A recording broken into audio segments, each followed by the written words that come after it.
Good morning. Paul and I here are at St. Patrick's Organic Community Garden in Carbonear this morning, and it's such a beautiful setting here. And as you can tell, some of the vegetables in the background are starting to go. It's a challenging growing season here in Newfoundland, and last night there was a possibility of frost, but it seems like things are underway here in this garden, and it's just wonderful to be here. This is the first Sunday in July. And ordinarily we would be gathering at the Knights of Columbus, which is just behind me, and we would be gathering there on this particular day for Holy Communion. At some point during the service, usually at the last part, the musicians would strike up a song, probably a David Crowder song, and we would hear the words, "So lay down your burden, lay down your shame. All who are broken, lift up your face. O wanderer, come home, you're not too far.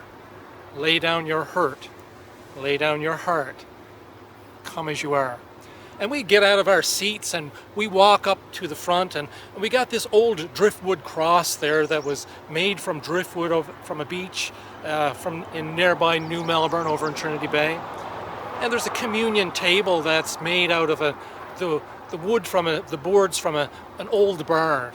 And there's communion trays that are hewn out of pieces of wood, and we gather up around those things, and oh my, the transformations that have occurred in my life over the years when I gathered at that place, and the blessings and the transformations that I've seen in others. It's been just truly wonderful. We're not going to be back at that table for some time, unfortunately. But at the same time, I believe that the time we spend away from that table is a time of testing, perhaps, and a time of reflection as to what that means when we gather around that table.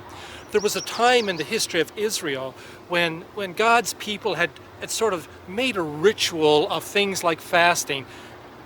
People turned away from caring for their neighbor, and they were hurtful in many ways to one another. So God, through the prophet Isaiah, says, hold on here, it's more than a ritual. Your fasting is meant to be more than that.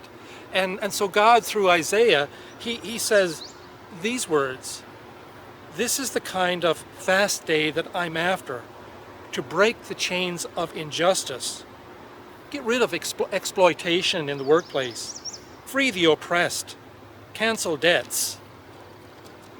What I'm interested in seeing you do is sharing your food with the hungry, inviting the homeless poor into your homes, putting clothes on the shivering ill-clad, being available to your own families." Fasting was meant to be more than a ritual, that there was something more, that it was caused to propel them into the world.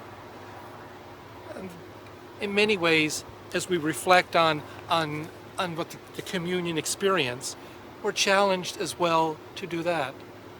Frederick Buechner says that all moments are key moments, and life itself is grace. In other words, that the act of communion propels us into the world, and that every act we're found in is a life of grace. It can be sacramental. That was driven home to me early on when I started to study and to wonder what it would mean to be a clergy. And I served in this town in Carbonear, and my supervising clergy sent me out each day. He said, go out here and visit this home and that home and meet the people. And one particular morning at around 11 o'clock, I visited a man by the name of Uncle Nick Clark, an elderly man and a member of the church. I thought I would drop by at about 11 o'clock. A quick visit, then home for my lunch. Well, shortly after I got to Uncle Nick's, I realized he was about to have his own lunch at 11:30, and he invited me to stay, and so I stayed. And so this elderly man began to serve me. He had a little dipper on the stove, and in that dipper was his lunch. He didn't know I was coming. And so I took my place at the table, and he brought that little dipper over, and he had 2 potatoes in it. And he put one on his plate, one on my plate, rather mine first actually. And he had he had one carrot in there, and he cut it exactly in two pieces, one for him, one for me. And then there was one piece of turnip, again, one for me, one for him.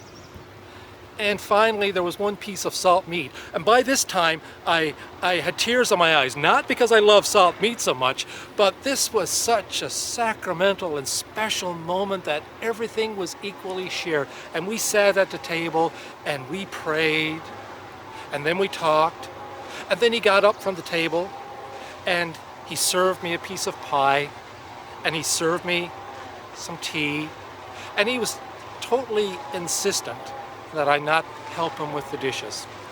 Of all of the times that I've spent at the communion tables and the years to come, there has never ever been a moment when I more felt the presence of Jesus, the power of the sacrament, of the cross, and of who Jesus is in my life and what it means to serve, than that day when Uncle Nick served me there at the table. Oh yes, there'll come a time when we get back to the table here at Open Door at the Knights of Columbus, which is just behind me.